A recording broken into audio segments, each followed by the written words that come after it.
Hello అండి, welcome to my channel. ఈరోజు video వచ్చేసి మెంతుకూర టమాటా. చాలా ఈజీగా టేస్టీగా ఉంటుంది. చాలామంది ఇది తుంచడానికే భయమేసి వండటం మానేస్తారండి. నైట్ మనం తుంచి పెట్టుకుంటే ఉదయం కల్లా చక్కగా ఈజీగా వండుకోవచ్చు. హెల్త్కి అయితే చాలా మంచిదనమాట.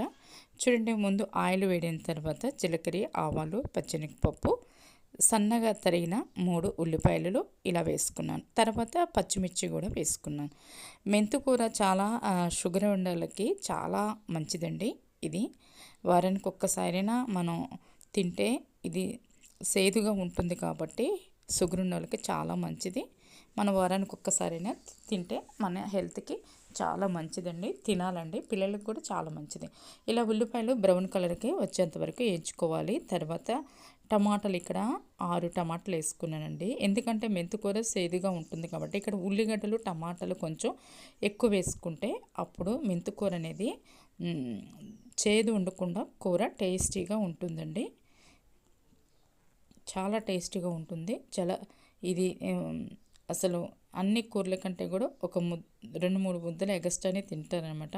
అంత టేస్టీగా ఉంటుంది ఈ కర్రీ. త్వరగా మగ్గిపోతుందండి కర్రీ. దీంట్లో కారం కూడా ఎక్కువే ఉండాలండి. మెంతికూరలో కారం ఎక్కువ ఉంటేనే చాలా టేస్టీగా ఉంటుంది. కారం 2 స్పూన్లు వేసుకున్నాను, పసుపు స్పూన్ వేసుకున్నాను. మనకి తగినంత సాల్ట్ వేసుకోవాలి. తర్వాత ఇక్కడ జీలకర్ర పొడి, ధనియాల పొడి కూడా వేసుకున్నానండి. తర్వాత మొత్తం కలుపుకోవాలి. ఇప్పుడు మనం మొత్తం కలుపుకున్న తర్వాత చక్కగా నీరు అనేది ఊరిపోతుంది. నీరు ఎక్కువగా వస్తుంది కాబట్టి దాంతోనూ చక్కగా లో ఫ్లేమ్లో పెట్టుకుంటే చక్కగా ఆ నీరుతోనే మగ్గిపోతుంది. ఆయిల్ పైకి తేలుతూ కర్రీ చాలా టేస్టీగా ఉంటుందండి. స్టవ్ ఆఫ్ చేసి మనం గిన్నెలో తీసుకోవాలి. వేడి వేడి అన్నంలో మనం తిన్నట్లయితే చాలా మంచిదండి. వారానికి ఒక్కసారైనా డయాబెటీస్ ఉండే వాళ్ళకి ఈ కర్రీ తింటే చాలా మంచిది. అందరికీ హెల్త్కి మంచిదండి మెంతికూర టమాటా. నచ్చితే మాత్రానికి తప్పకుండా లైక్ చేయండి. ఎలా ఉందో కామెంట్స్ తెలియచేయండి. మన ఛానల్ కనుక ఫస్ట్ టైం చూసినట్లయితే తప్పకుండా సబ్స్క్రైబ్ చేసుకోండి. మంచి మంచి వీడియోస్ వస్తాయండి.